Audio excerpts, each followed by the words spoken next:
how long are you willing to let this play out? And if they don't meet, will there be consequences, and how soon for Russia? Yeah, there could be very big consequences, but we'll see what happens. There might be very big consequences because this is something that has to end. This war would have never taken place, and for 4 years it didn't take place.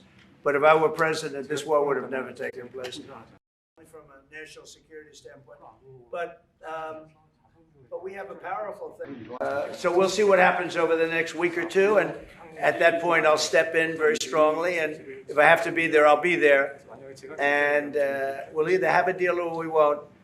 But a lot of people are dying, and I want to get us. They would say, "But we gave you land." I said, "No, you didn't. You lease us land." There's a big difference between. Mr. President, when you met with Russian President Vladimir Putin, how soon did he say that he wanted to sit down with Ukrainian President Zelenskyy? Russia, as of now, says there's no meeting on the books and no agenda is set. Well, that's going to be up to them. It takes two to tango. I always say it. And they should meet, I think, before I have a meeting and probably close the deal. But I think it's appropriate they meet. They do not exactly get along well, as you can understand. And I'm sure it's a meeting that perhaps he didn't like. But he wasn't happy about coming to the United States either. That was a big concession, and I appreciate the fact that he did. You know, I've always had a very good relationship, despite a fake Russia haunt that we had. But we've always had a great relationship, very good relationship, strong relationship with Russia. That's a good thing, not a bad thing, by the way.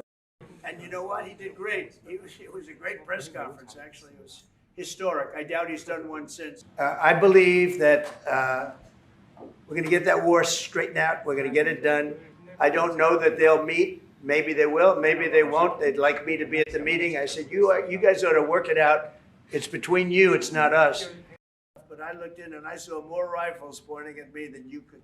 There were a lot of rifles. I thought this would be, in many ways, the easiest way. I have a very good relationship with Putin. I thought it would be the easiest one to stop, and it's really not. It's very complex. It's very personal from their standpoint. There's tremendous dislike personally between the two men, and we're going to have to straighten that out. But I would like to see them meet first. They'd like me to be there. I may be there. I may not. I'll see. But I wanted them to work out their differences first, because it is ultimately between them. And when that happens, I think we'll get an end. I have a great relationship with Kim Jong-un. I don't say it that way. I think it will.